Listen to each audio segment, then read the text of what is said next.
Hey, everybody. We are getting started in a few moments. Welcome. Let me know that you're here in the chat.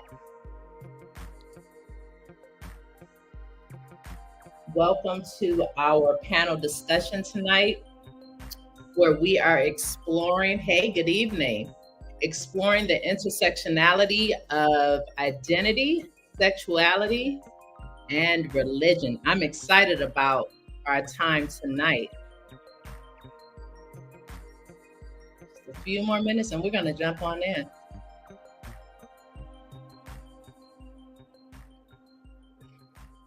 Hello.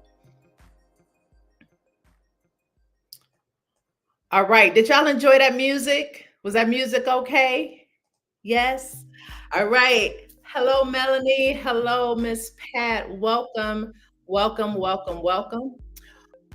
are going to get started, and I want to first start by introducing myself to you all. Let's cut the music off.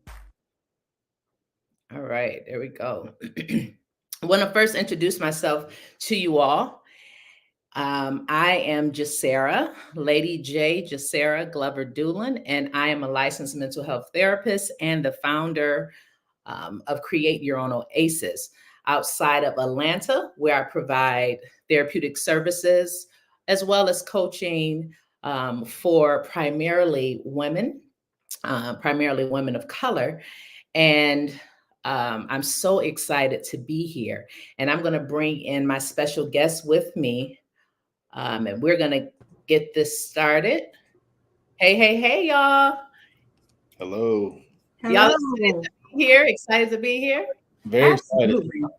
All right. So let's start off by telling the people who you are and whatever else you want them to know, and then we'll get started.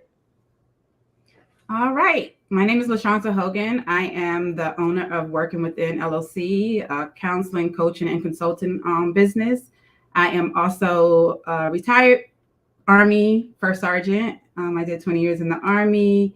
I am currently working with clients, trying to make them a better version of themselves. And I'm happy to be here today. Welcome, Shanta. And we've known each other for, now it's almost 8 years. Yeah. She stuck with me. All right. Come on, Cam. Hey y'all, I'm Cameron Phillips, or Cam or Cameron, whichever you prefer.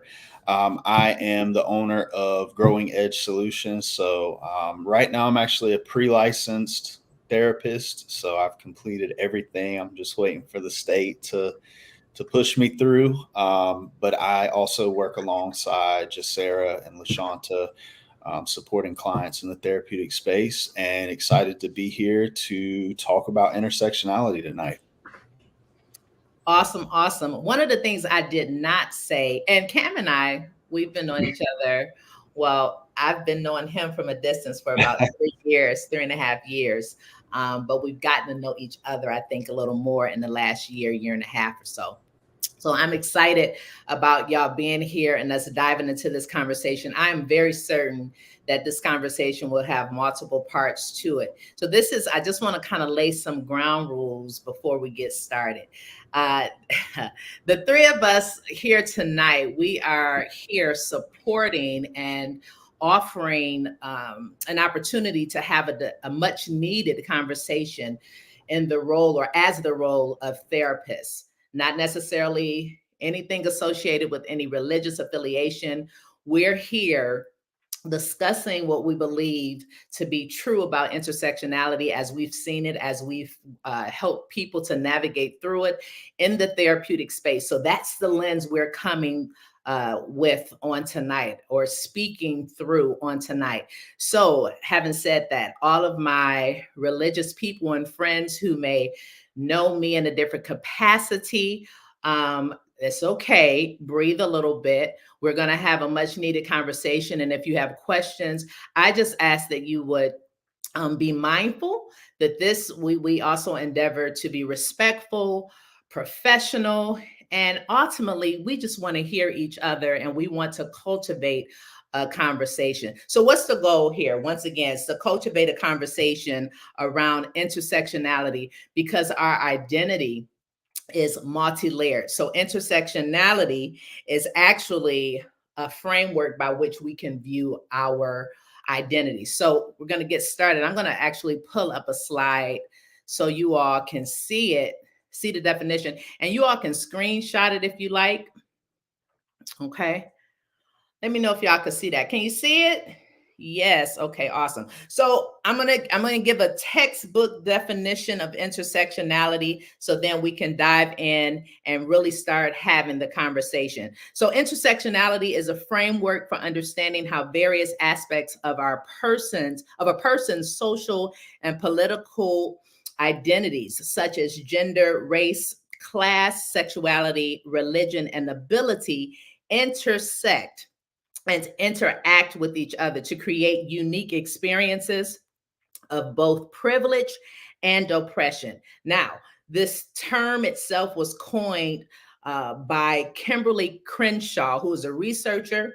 In 1989, she wrote a wonderful paper, and I would encourage you to check it out. We'll have a resource for it and a reference to it. But she refers to intersectionality as this emphasis of identities, that they're not isolated but interrelated. So it's the intersecting, the coming together of these worlds that shapes an individual's lived experience in many complex ways. When she actually was studying this topic, it was really used to highlight the multifaceted nature of discrimination and inequality. One of the things, though, I wanted to bring out, and I told Cam and Shanta that intersectionality is not just about the oppression and the discrimination, but it's also about the privilege when you have intersectionality that is crossing over. And so we want to talk about all of that, because all of that matters as it pertains to identity. Do you all want to add anything to that before we move forward? Shanta, Cam? Thoughts around intersectionality? Yeah, I think it's important to realize and understand that everyone is different and everyone has their filters that has created who they are as a person. So no two people, just like, DNA, no two things, no two people are alike. So what makes someone that person is every experience that they've been through, the lives that they've lived, and actually who they want to be and who they want to become. So I think it's amazing the complexity of it, and it's not a simple topic for us to talk about. And it's going to be, it's going to take a lot of patience for people to understand, and the different perspectives that people will bring to this topic. Yeah, absolutely. And I think too, just adding to Shanta's point is that, a lot of times we try to keep all of these things separate, or we try to keep them, compartmentalized based on what we view as acceptable or not acceptable. But I think one of the things that I hope that society starts moving towards is celebrating the intersectionality of all things and how they all come together, because we as people, right, we bring all of these things to every space that we show up in. And so we should be able to celebrate and, be open about it. Yeah, I love that. And the other thing I think I want to bring out with regards to intersectionality, and when I think about it, it's um, no matter how big or small it is, if it impacts you, it impacts how you will show up, right? So this is a question I want you all to think about, a key question throughout the night. Who gets to decide what's right for you, and how do you show up? Who gets to decide that? Because ultimately, this is kind of what we're talking. We're going to dive into talk about social constructs and societal norms, because a lot of this, in terms of the challenge, embracing intersectionality and having a conversation, has a lot to do with societal expectations and norms that we're fighting against. All right. Jesaira, Okay. Joshua made a comment. Yeah, When sure. he said judgment and biases can hinder one from seeing intersectionality in its proper form. Absolutely. That is absolutely. And you have to be aware. Everybody has biases. You have to be aware of your biases and how they play a part in how you see the world. That's really important. It's definitely important in what we do, but also when you meet people, when you have people who are of different backgrounds, you have to know that, hey, we may not, agree on everything, but I have to respect who you are and what you've been through. So Yeah, because we have to know when an aspect of our identity is causing harm or potential harm to someone else. The thing that I'm thinking about is, as a therapist, I have my clinical hat, I have my philosophical hat, and then I have my beliefs about spirituality, right? If I get into a space, I have to be mindful if someone is sitting in front of me and they have completely different views as me. I have to be mindful of my biases and the things that cause me to show up as I am, and create space for them to be who they are, regardless. And sometimes it's not always easy if we've assigned, because sometimes when it comes to these areas of our identity, there's some things that we prioritize or think more higher than other aspects of our identity. Does that right. kind of make sense? What do y'all think about that before I move on to sexuality? I totally agree. And what we may prioritize is not what someone else may prioritize. So we have to be cognizant of that fact. Just because it's important to me doesn't mean it's as important or important at all to someone else. Yeah, absolutely. And I think that's something we all just have to be mindful of, is that we all have biases in some form or fashion, right? And I think obviously we're not talking about race tonight. I'm sure it will come up, but especially when it comes to, I think for me as an individual, that's something that I'm very aware of as we navigate all of the spaces, right? That biases have the potential to impact power dynamics in different areas that we show up in. So definitely something you got to be aware of. Right. Yeah, I love that. Okay, let's move to the definition of sexuality, and then we'll move further. Sexuality is the complex interplay of biological, emotional, social, and cultural factors that shapes an individual's sexual preferences, behaviors, and orientation. Now, this is what I want to say about human sexuality.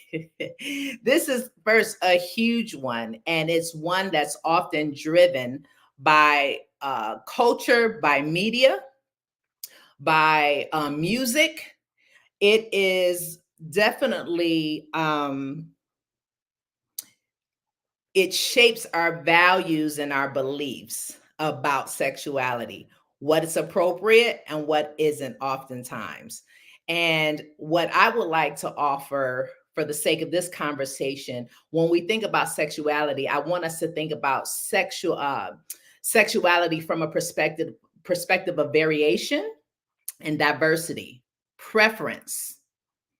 Okay? I know that might be a little difficult because my preference may not be like your preference. And if I think your preference is wrong, but I want us to think about sexuality from the perspective of varied options, preference. Even as I say options, I'm laughing at myself because of my own upbringing. What do you all have to say about that?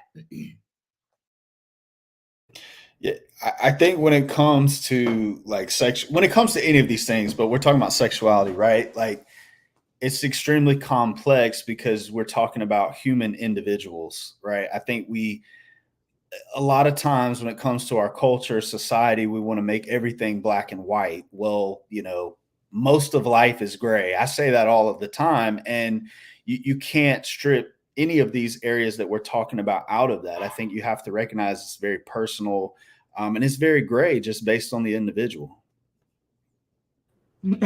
I laugh because, we were talking about this before he started. My parents are watching. Ooh, Jesus, help us all. But it's like Cam said, there's no black and white anything anymore. As far as I can see, and there's a spectrum, just like there's a spectrum for everything. There's a spectrum of sexuality. Even if we don't agree with it, it doesn't mean it doesn't exist. So, again, what's important to me may not be as important to someone else, and vice versa. So I have to understand. And again, Josh was on fire over here. He said you have to learn to hold space for people's differences. Like that is exactly true. You have to, because who am I to say someone's wrong about their belief? You know what I mean? Just like nobody can walk up to me and tell me I'm wrong about my beliefs. So, there's no difference in that situation at all. So absolutely, Joshua. Well, Josh is trying to get on the show. So thanks. Thank you, Josh. I'm just kidding. You said something that I think is interesting.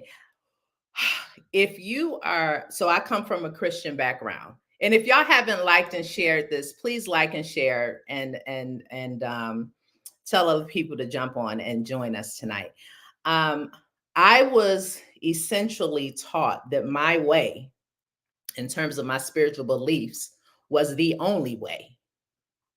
And so whenever people would come to me about their faith, it was hard for me to even sit down and have a conversation because my values centered around what I was taught. I didn't understand until later in life that I had the right to set and create my own values based on my own convictions.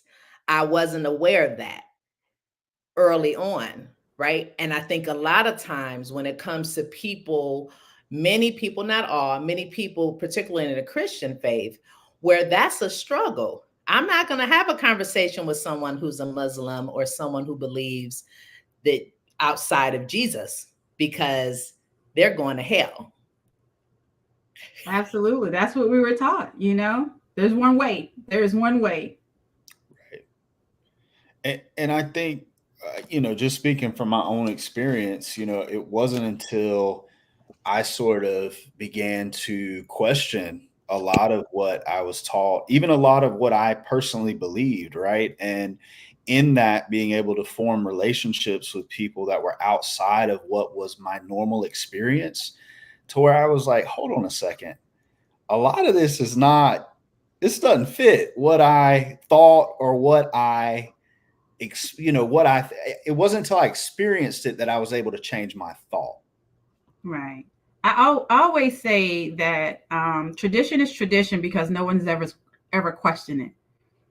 Doesn't mean it's right, it's never been questioned. No one's ever gone against it, and I know I've done that a lot in my life, because this is the way it was, then that's the way I'm going to do it. And then I got to the point where, like, this really doesn't work for me anymore. It doesn't really fit my values or how I believe. So does it make it right? No, it's just how it's always been done. So I think I'm not your generation, Cam, but Jasaira and I's generation, I think our generation is probably the first generation that started to question things like that, what we were taught in life in general, not just in our religious beliefs, but in life in general. And we've catapulted that into our children, into future generations, and now they question everything, because I was taught not to question. And now but then my kids were like, well, why? you know and I was like, well, why is it wrong for them to ask why? Because they want to know. If they're not learning from me, who are they going to learn from? You know what I mean? So yeah, absolutely. I love this topic, and my parents are probably on here like, what you questioning, girl? But absolutely, we have to just make space for other people's thoughts and opinions on life in general. I often say that it's the three E's that form our values, and that's education, exposure, and lived experience. And whenever you have received any type of education, formal, informal, if you've been exposed, if you've traveled, and if you've had certain experiences, I often share my experience around my father's death, how I didn't understand what grief was until he died. I didn't understand how people could stay stuck and how people would mope around. I didn't get it. When it hit me up close and personal, that changed everything about my view around death, around grieving, around that whole process. And it expanded my capacity for empathy, right? It expanded my capacity to have empathy for others because it's a very real experience. So that's kind of what we want to kind of continue to build upon. And we do love your feedback. I was just joking. Please continue to talk. Please continue to chat. I was joking. Okay. Anybody else want to add to that? No. Okay. Let's move to identity, right? Or is it identity? Oh, religion. Religion is a system of beliefs, practices, and values centered around worship of a higher power or deities, often encompassing moral guidance, rituals, and a sense of community. Religion was a key factor and has been a key factor in who I am. I cannot deny it. As a matter of fact, I'm going to say I'm grateful for the foundation that I had. It was the launching pad for where I am now. So while I'm grateful, I've taken that and come into my own awareness around what I don't even necessarily claim religion, but spirituality looks like for me. Anybody want to add to that? No, absolutely. I would agree, Sarah, that I feel similarly. That I feel like religion definitely was the place where my foundation was laid. And I think, we build up, right? You don't just stop at the foundation of a home, right? You continue to build, you continue to add to it. And I think a lot of what it taught me was, especially around leadership, just holding different positions within church, right? Like how to deal with people, how to talk, all of that. But it's definitely a place that you want to continue to build upon, in my opinion. And you can't be afraid to explore other texts and other things outside of the Bible if the Bible was your thing. We'll get into that just a little bit as we move forward. But yeah, I'll leave that there for now. Shanta, do you want to add anything else to that? No, for me and the majority of people I grew up with, your basis is religion. That's where most of your morals and your values come from. So that's like for me, that was a foundational piece of who I was and who I became as a person. And then who I am, because it's still a foundational piece for me, but probably in a different way than I was raised for it to be. I love that. And I'm seeing something here in the chat that you all are having, some people are having difficulties commenting. You have to give permission to StreamYard for you to comment. Okay. If you don't give permission to StreamYard, you won't be able to comment. We want to hear what everybody has to say. So you go into your whatever platform you're streaming from or watching us from and give them permission, and then you'll be able to jump in on the conversation. All right. Jesaira, do you mind? Can I say one more thing about the religion piece? Absolutely. So, Absolutely. I'm a visual person. Those that have seen me on social media or whatever, you know that I like to explain things in imagery. But when I talked about the foundation, right, religion being a foundation, what I see a lot with individuals, and I've even experienced this myself, is the religion will become like the end all be all, right? It's where they stop. They don't grow beyond that point. They don't build upon that point. And I think that can be difficult for somebody who is trying to understand who they are as far as this identity piece goes. And so, my opinion is that it should never become like a casket, right? That you close it and, it's just the end all be all and you die in that, right? You want to continue to build and grow upon that. No, you're absolutely right. It's the same, Cam, with sexuality. I've a lot of people that I have come in contact with in the therapeutic space, because of, I think, the way society is set up. It's like there's an over identification with sexuality, so much so that there really is no clear delineation between who they are and the act that they're engaging in.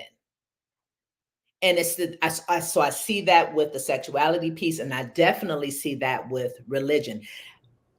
I want to offer and submit this to you, that sometimes it's helpful that our decision making, our interactions, our expression, I want to encourage you to filter some of that through these different lenses of the intersectionality of your identity.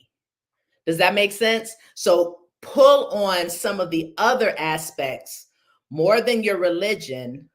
Try to see the same situation through the lens of sexuality, through the lens of social economic status, through the lens of gender, because each of those sectors or segments have voices. Each of them have voices and perspectives that's worth exploration. Does that make sense? I love that. Absolutely. Absolutely.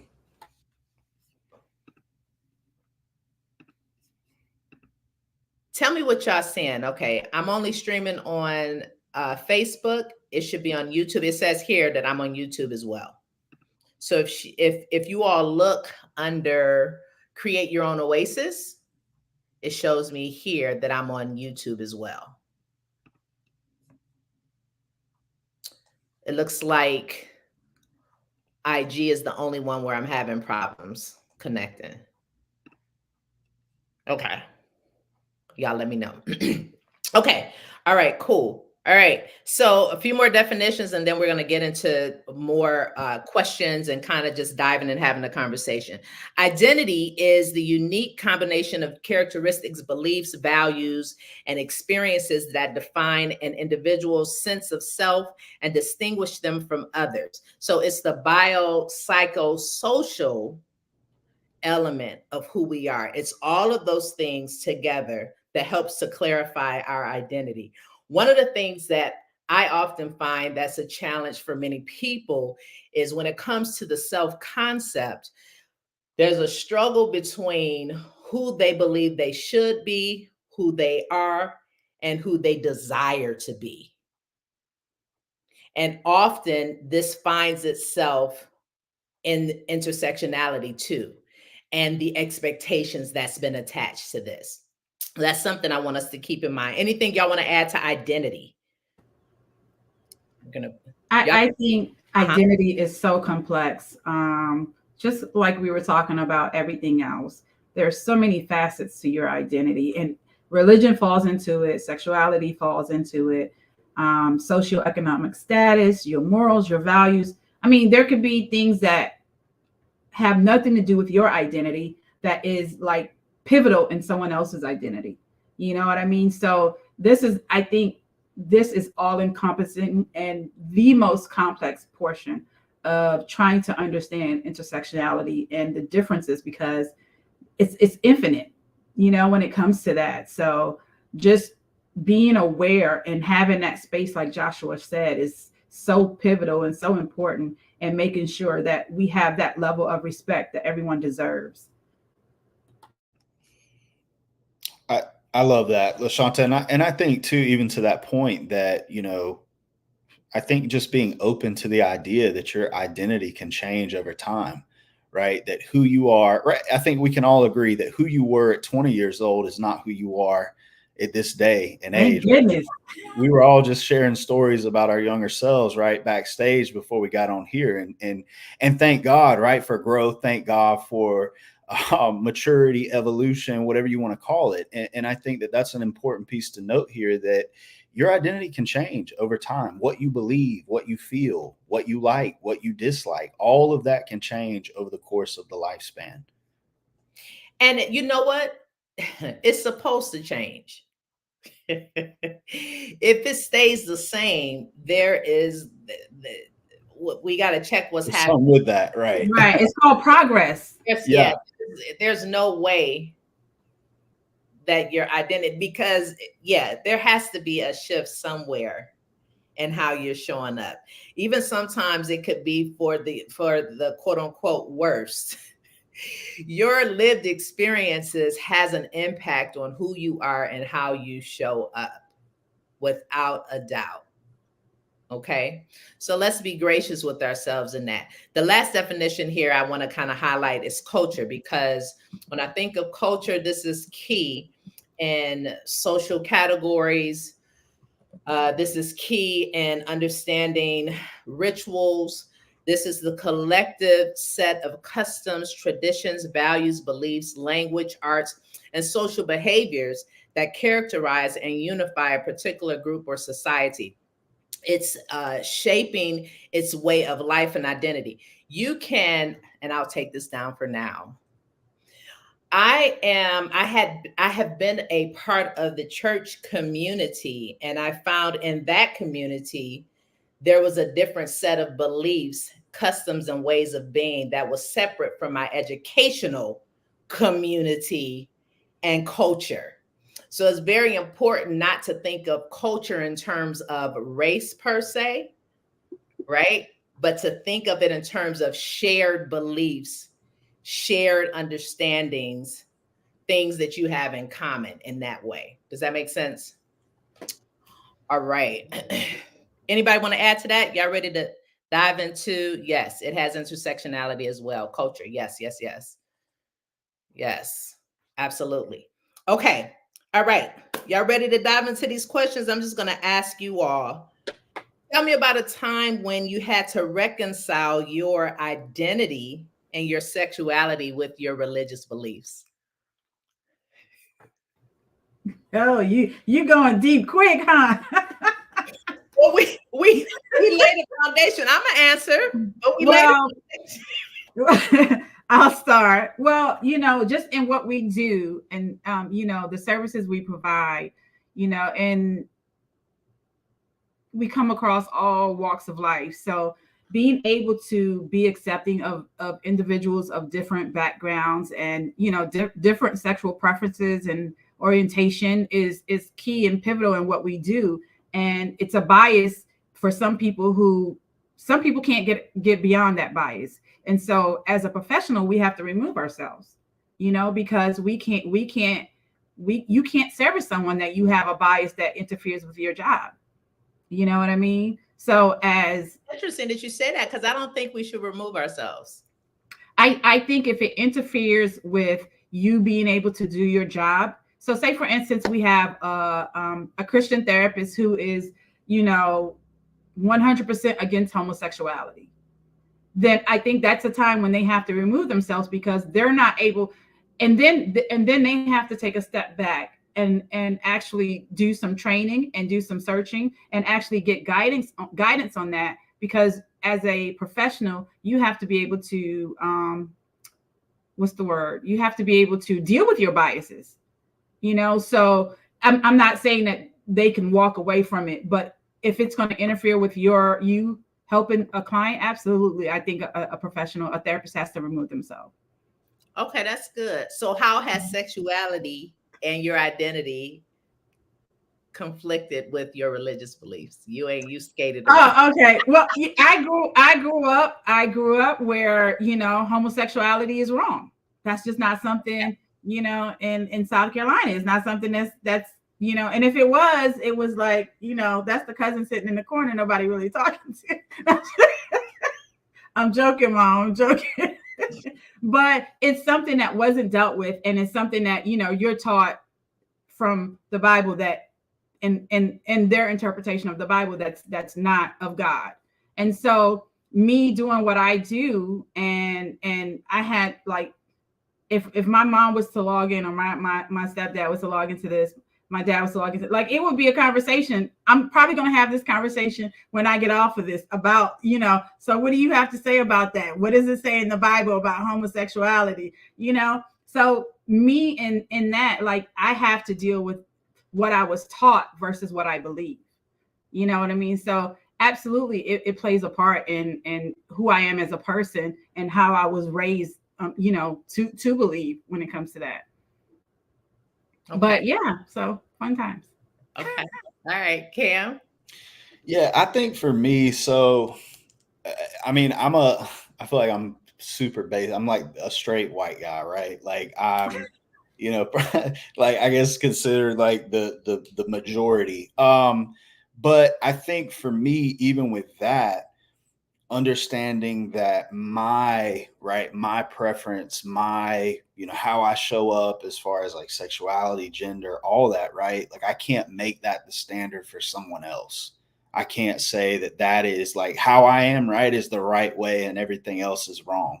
Similar to what Lashaunta said, right? Like coming up in a religious background, that was very much the undertone, right? That if you're not straight, right, then what does that mean about you? And so, me having to reconcile that and accept the fact, right, that there are people that are different than me, and my job is not to change them. My job is not to do anything about that, right? But to be just another human being in this walk of life. And, even to that point, I think I just lost my whole train of thought, y'all.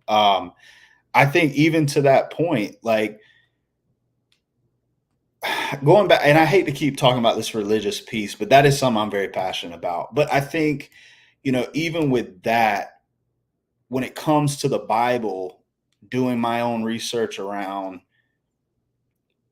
and I'm gonna take it there, right? Like understanding that there are pieces of the Bible that may or may not have been added in specific time frames, right, to sort of change how we view and the conversation around sexuality in general.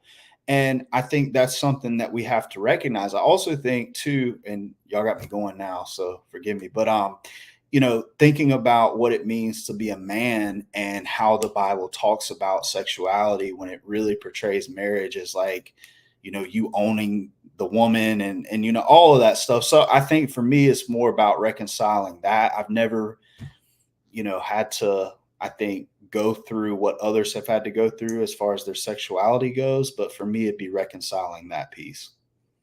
I'm happy you brought that up, and I'm going to share my own personal experience, but I'm glad you brought that up because it makes me think about queer theology. Queer theology looks at the historical and cultural context by which the Bible was written and asks the questions, is it relevant now? Or what did it mean then? Because what did it mean then? Does it mean that now? Even down to this whole, you have to do your research.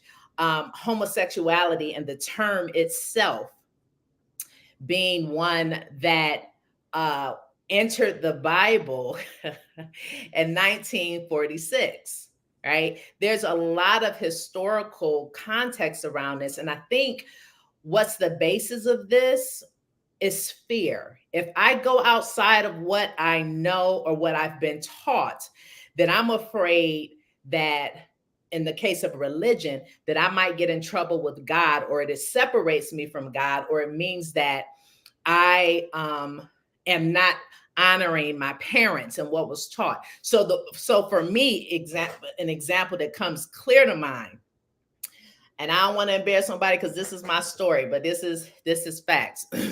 when I was a teenager, I made a commitment to God to be a virgin when I got married. And it was because this is what I was taught. And I was taught if I wasn't a virgin, then I wasn't pure before God, and I needed to save myself for my husband. Well, let me keep it 100 with you all, right?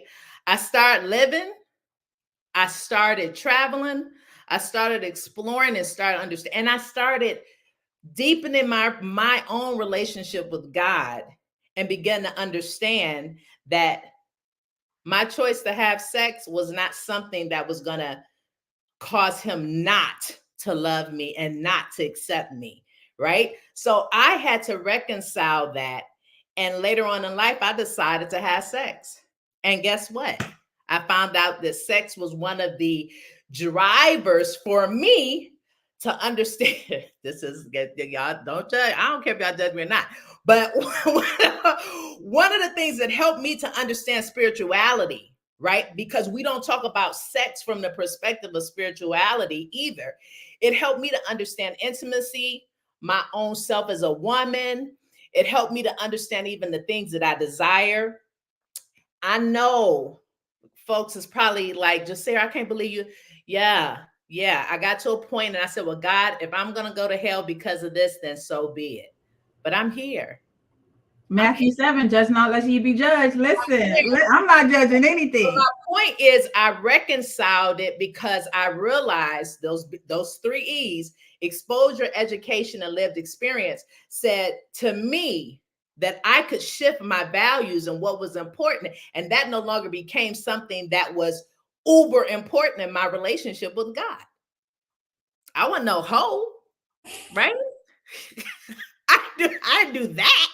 But you understand what I'm saying? Well, y'all look like you want to jump in. Go ahead. No, I think what you're talking about, Jesaira, is you being a human being. And I think that is something, right, that we sort of strip out of spirituality, we strip out of religion, is like we take away people's humanity. And when they do show signs of their humanity, then they're bad or they're wrong or they're in sin and they need to repent, right? But my question to that is, and this is a question I've always had since I was a child, is like, okay, if that's true, then why did God make me a human being? Right. And you can say like the fall, all that stuff, blah, blah, blah, whatever. I've heard it all. But if God gave me all, right, like all of my emotions, all of my feelings, all of my desires, then what's that about? Right. And that sort of led me down my own personal journey of understanding who God is to me. Well, yeah, but and to that point about humanity, when we begin to understand even the health benefits of sex, particularly when there's a need for a release and what that does for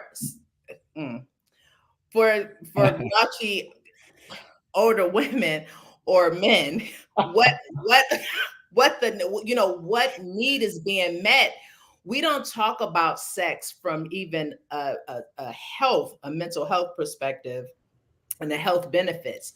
We stick it into this lane and it's good or bad. And remember when I started off, I started talking about sexual variations and diversity, right?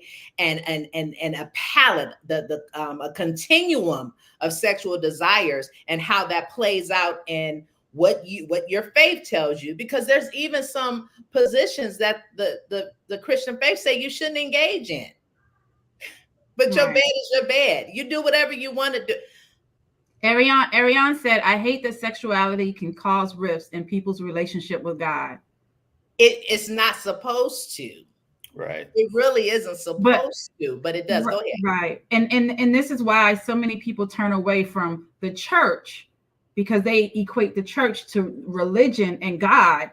And so you have people who are unwilling to participate in those things because, well, everyone is saying this, or they're going to treat me this kind of way if I go because I don't believe how they believe. And so they wrap it all up in one ball, and it shouldn't. I hate that, that happens, because God is totally different from that. You know what I mean? Well, what does it do to, what's the implication to our mental health, mental and emotional health? When I'm Right. talking to a client that's trying to reconcile that and cannot, they're depressed, they're anxious. There's some clients who are even potentially suicidal. And I'll even say this, some clients become almost as like psychosis and start having these delusions and hallucinations because they can't reconcile their choice in the person of the same sex, or they can't reconcile their I don't believe this anymore about God.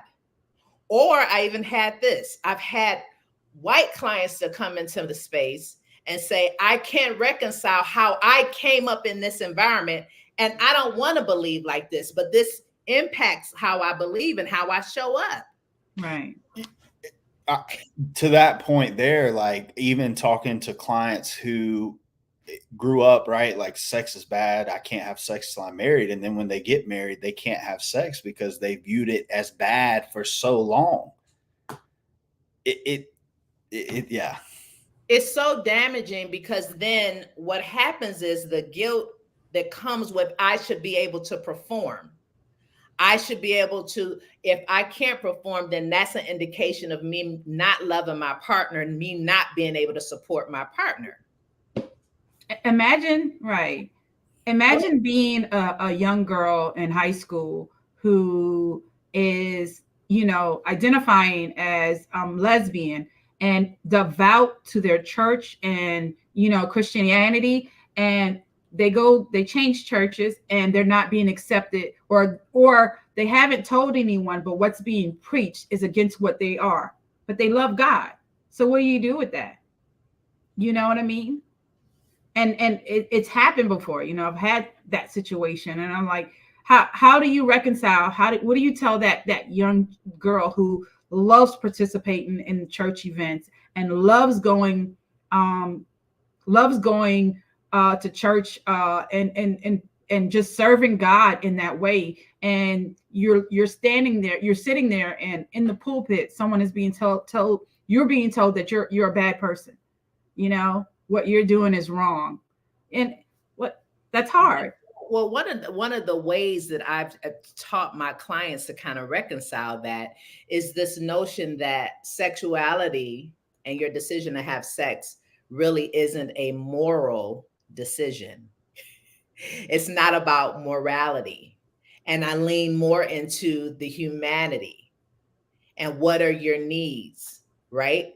And I take the judgment away, because when it comes to sex, a lot of times we have assigned this is how it should be, this is how it goes. I know that I am, and that this moment is probably upsetting a lot of people of the faith, but we have to get to a place where we understand that people have human experiences that cause them to make choices that honors their truth, whatever their truth is. Does that make sense? What are y'all thinking about that? I mean, I think I would agree wholeheartedly. I also think my view is just very, maybe you would call it simple, whatever you want to call it. I think you just have to give people space to be who they are and allow them to show up that way, right? And I think one of the things, even, going back to something that I said earlier, talking about my own experience, is that, when it comes to sexuality, right? Like, I can't be anything else other than who I am in that regard, right? And I can't expect to change. Like, that would be like somebody coming and telling me, right, that I can't like what I like, that I can't be attracted to what I'm attracted to. And it'd be like, well, what am I supposed to do? You know? And it's like, it's just who I am. And so I think giving people space just to be who they are is just it. Again, that's simple. I know that that's, whatever, but that's just how I feel. No, I think. Ariane, oh, Go I'm ahead. sorry. Go ahead. No, go ahead. Ariane said they think they have to make a choice between God and how they want to experience life of love. Yeah. And for some people, that's kind of what it comes down to. It's not even about just the act of sex, it's about their desire to love who they want to love. And I'll tell, I remember when I was walking through this experience, particularly, I had loved ones around me who were part of the LGBTQIA community. And I remember when I was trying to reconcile whether or not I could accept and be okay with that. I remember the journey clearly. And because of my exploration and my journey and my faith, right, it led me down a path where I said, there's no way that the God that I believe in, me, that the God that I believe in would cast anybody away. Wow. That was my because I ultimately believe that God is love. That's my right. That's my experience, my belief. That's my conviction. And so that from that perspective, then me being able to embrace and accept, it was kind of birthed out of that. And there's no need for you to be anything that I think you should be other than yourself. And from a mental health perspective, like being drilled in your entire life, being taught that things are bad, right? And now you become an adult or you're a teenager and you're trying to reconcile what you're feeling, your differences with what you've been taught, and what that does to the psyche, the depression, the anxiety of it all, the suicide, listen, it is real, and it causes, I don't think people understand like how much damage is being done to young kids by teaching. It's a lack of tolerance is what's being taught. Well, and it's also in a way teaching you to sabotage and hate yourself. Right. Because the statistic, I believe it is for people, teenagers in particular, in the LGBTQIA community, are more likely, I think it's like 75% more likely to struggle with suicidal ideation and things of that nature because they know that they won't be accepted. They're being bullied. They're being judged. All of these things. So we really have to think of intersectionality in terms of what is this doing to a person's well-being when they're not able to show up with all of the parts of who they are. That's important. I love hear what Robert had to say. He said, as far as sex, it's not just about touch. Touch can be healthy for both physical and mental well-being and can benefit people of all ages, reduce pain, reduce stress, improve mood, boost the immune system, and improve development. That is absolutely true when it comes to sex and touch and all of that. We've gotten so far away from that as well. Let me say this before we move forward. Somebody reported this live. Why y'all playing? Don't play with me. There's no reason to report what's happening here. What's happening here is encouragement. What's happening here is uplifting. You don't have to agree, but no one is being demonized, discriminated against, no hate speech, no bullying over here. All right. If you choose or don't believe what we are talking about has values, I request that you log off. All right. That's cool. All right. That's simple. Okay. Yes, that's simple. Let's see. Oh, no, I got you. I got you, babe. I understood what you meant. All right. Anything else y'all want to add to that? So we kind of talked about that. How important is it for us to have support systems? What roles does support systems have in helping us to navigate the intersectionality of identity, sexuality, and religion? Listen, I think support systems have the ability to improve or hurt someone's growth and progress. Especially if you have with the right support system, you can become the best version of yourself. You know what I mean? With the right support system, when you have those issues, when you have those conflicts in your life, when you need to be told, hey, maybe you should look at it this way or think about it from this perspective. You need those people in your life who are going to be real with you, who are going to, come to you and tell you, hey, Shanta, you messing up. Or Shanta, maybe you should do it this way. Or what about thinking about it this way? You know what I mean? Because I see so many people suffer because they don't have proper support system or support systems at all, good or bad. But if you have a bad one, it's better to not have one at all than have a bad one.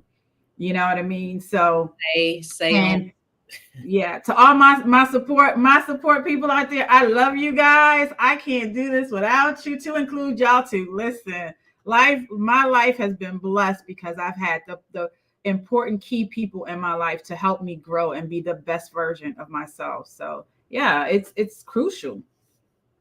Yeah, and sometimes that's not family. Go ahead, go ahead. Right. And another thing is, I'm about to rag on my men. Cam, listen, women tend to rely on their support systems better than men do. We are okay with reaching out or having conversations, and men think that they have to do life alone. Everyone needs a support system. You need other men in your life. You have to have that in order to grow and to be better. Because if you're sitting there thinking that your way is the right way and no one is putting you in check or no one is challenging your thought processing, something is wrong. Something is wrong. You need this. My men, listen, I love you guys. I love y'all to death, but y'all need to do better.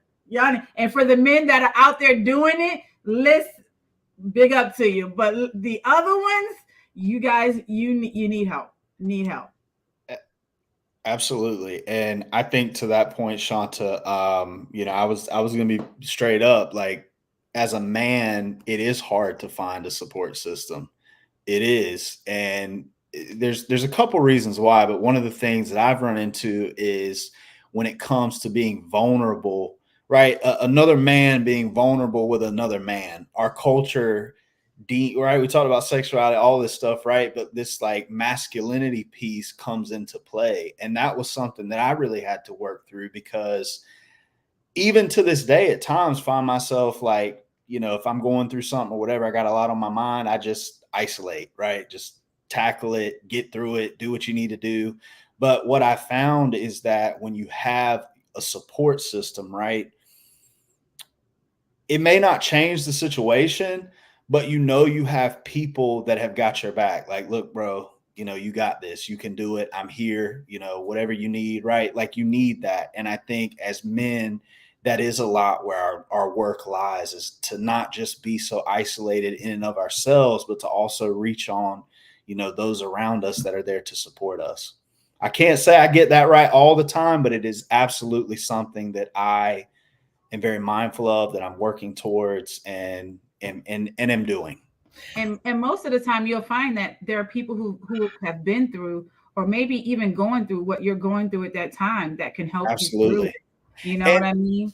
that's such a key point, Shanta. And I've learned that myself, of like, there are things that I keep or have kept tight to my chest. So like, I don't want to talk about that. I don't want to deal with that.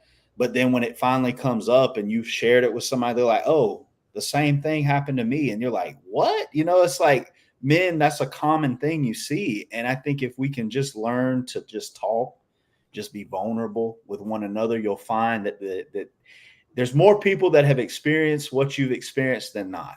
Right. Robert said you can't share everything with everybody. Oh yeah, That's true. absolutely. Yes. That is absolutely true. Yeah, I'm not. Yeah, don't listen. Don't just go find somebody on the corner and just start telling your business. I'm talking about people that you've known, people that you trust, right? Like that kind of situation. Right. Well, I think that I love that. And I think, to your point, Cam, this points back to how you identify with your gender, right? So if being a male means being hard, whatever that is, then you are then battling with that. And who determines how you show up? Back to our key question. Who has the right to tell you how to show up? Who has the right to tell you who to be?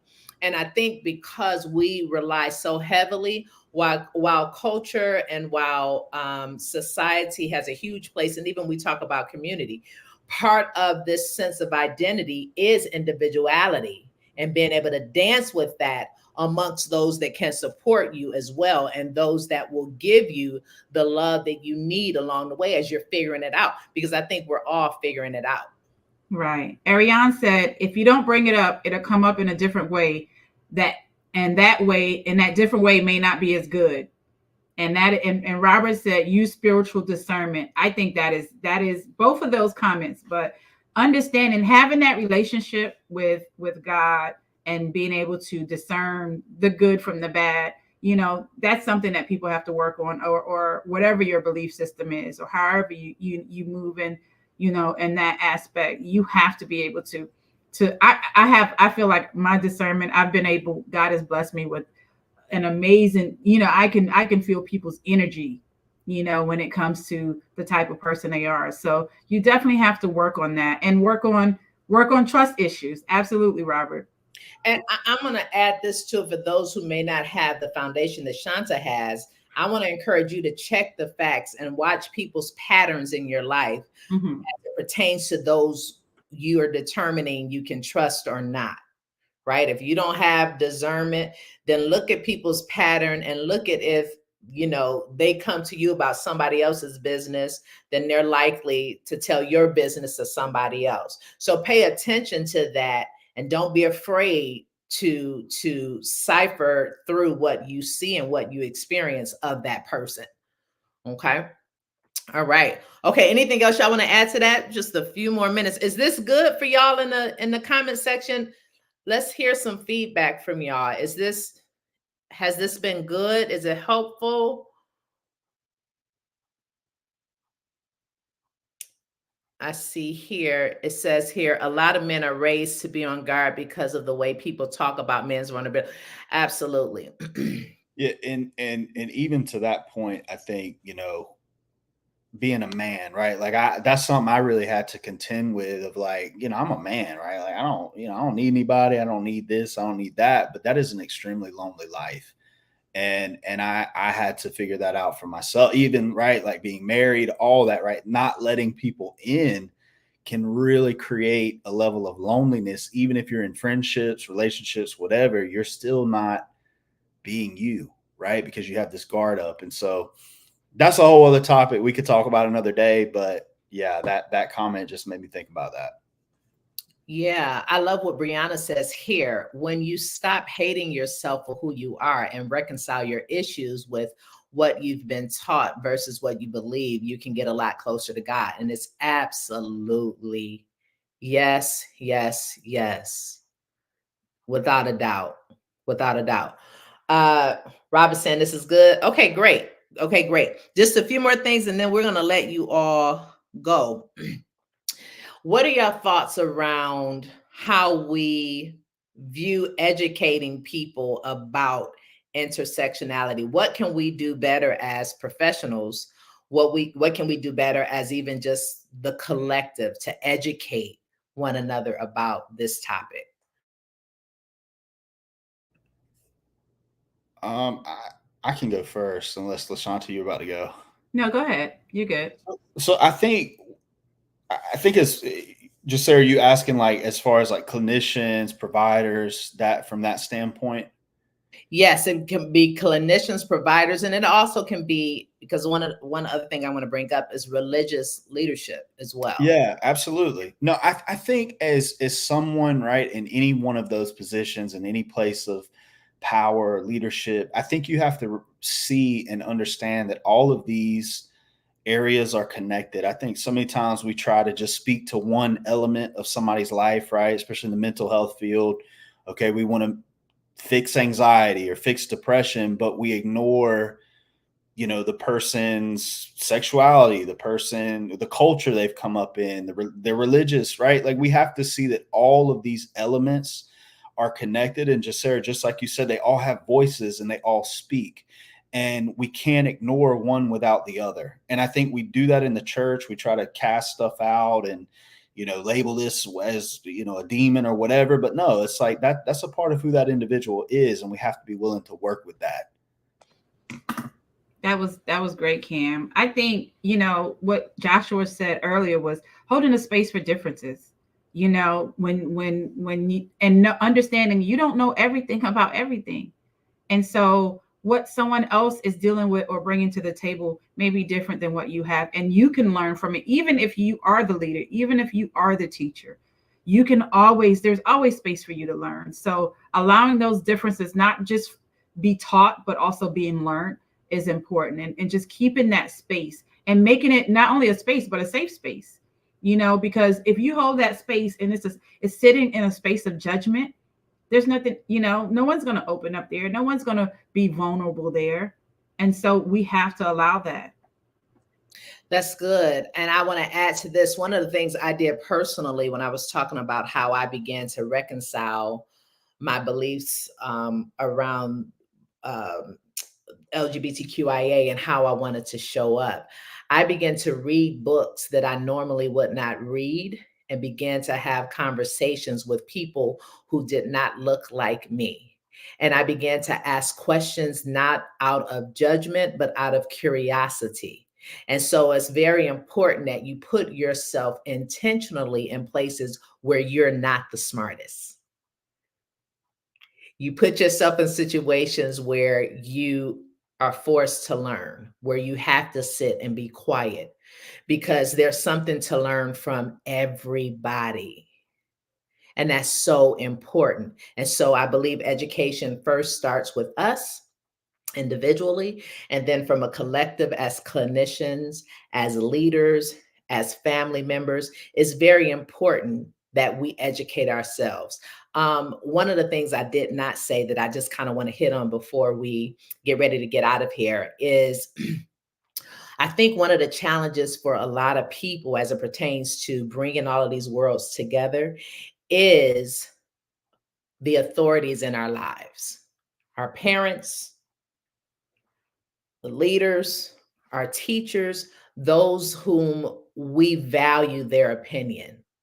So how do we navigate the opinion of those that we love and respect when it comes to intersecting, when the three come together, our sexuality, our identity, our religion, our race?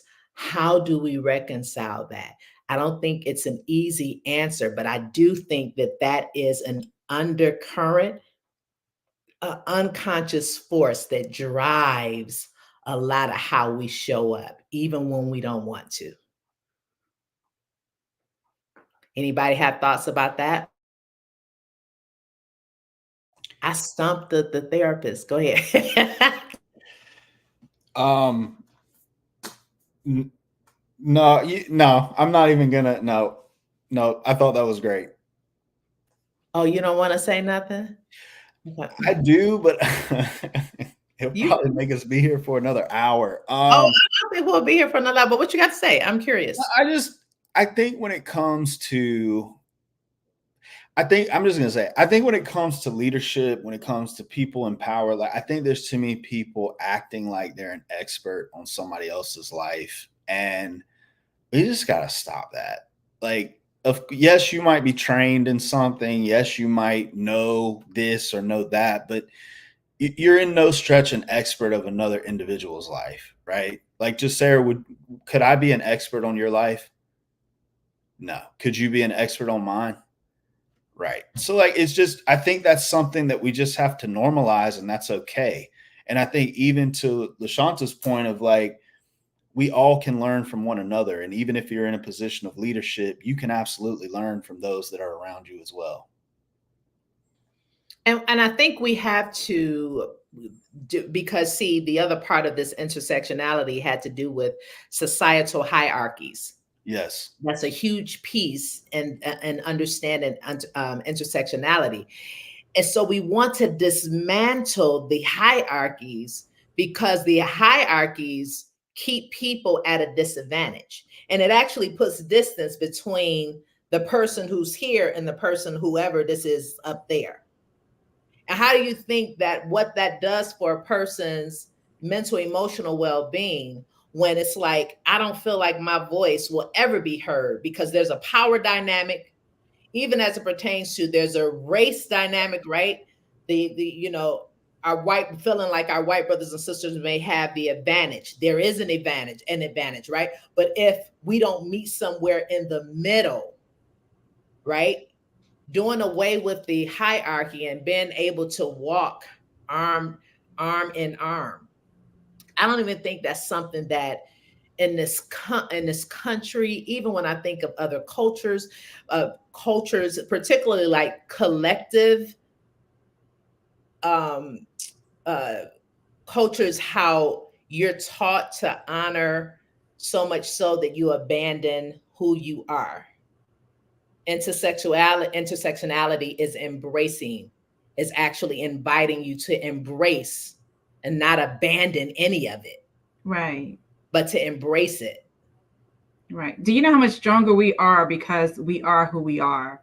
And because we do, like, even with us, me, you, and Cam, there are things that I know that you don't know, and vice versa, and things Cam knows that I would never have a clue about, but I have him, and I have what he's been through, and his beliefs, and his education, and his life lessons and growth that I can now get things from, because he's a part of my circle, my group, my system. So yeah, absolutely. That's good. That's great. Okay, y'all. I This want has to. been amazing. You thought this was good? I love it. We're therapists. We can talk all day about stuff like this. Right. Good. Um, let's see. Are there any comments? Last minute comments. Anybody want to join us? We can drop the link for you to join us for a few moments if you want to be our special guest. Ariane said intersectionality is key to progress. I love that. Absolutely. I love that. Absolutely. It really is. It really is. We'll give y'all a few moments. This has been amazing. I truly enjoyed this. My first live. Yay! Yeah, that's awesome. Right. I like being in the background. Like, You did amazing. I love this. I love this. I love the conversations of progress and growth. I'm Okay. all about that. Yes, yes, yes. Okay. All right. I want to say this last thing. I am going to host another panel discussion about this. Next time, we actually are going to bring in individuals from the LGBTQIA community, and we're going to go even deeper in that because I believe that the other part of intersectionality is also affirming who people are. So celebrating and valuing them, not just accepting them, which is that inclusivity, not just accepting them because we have to, but loving and embracing and valuing who they are. So we want to be able to demonstrate and model that. So we're going to come back again. And I welcome all of your feedback. Please, please, please share this live, start having a conversation. What I'm going to do really quick is put up some references for you all. You can screenshot these, take a few moments to screenshot them. Any other things y'all want to say as we're allowing folks to screenshot these references and books? I would just say if you find yourself maybe like wrestling with anything that we've talked about tonight, right? Anything maybe you're like, oh, I don't know about that. That's kind of stretching me. I would say lean into that discomfort. Ask the question of why you're feeling it and just lean into it and just see where it goes from there. I think so many times we try to shy away from things that maybe we would disagree with or whatever, but I think it's good for you at times to sit with information that may be different than from what you've known or for what you learned. Yeah, and you're putting that brain to work. You're activating that brain, and when you do that, you create new neural pathways for you to receive and process new information. So do it. Yes, yes, yes. That's where growth happens. That's when growth happens. Absolutely. When you're uncomfortable, when listen, that's where the new you comes in. So absolutely lean into that. I love that. Yes, yes, yes. All right. It's Friday night. We didn't keep y'all too long. It's 7:46. Y'all have a good time. We'll see you again. Be on the lookout. Have a great weekend. Thank y'all. Bye.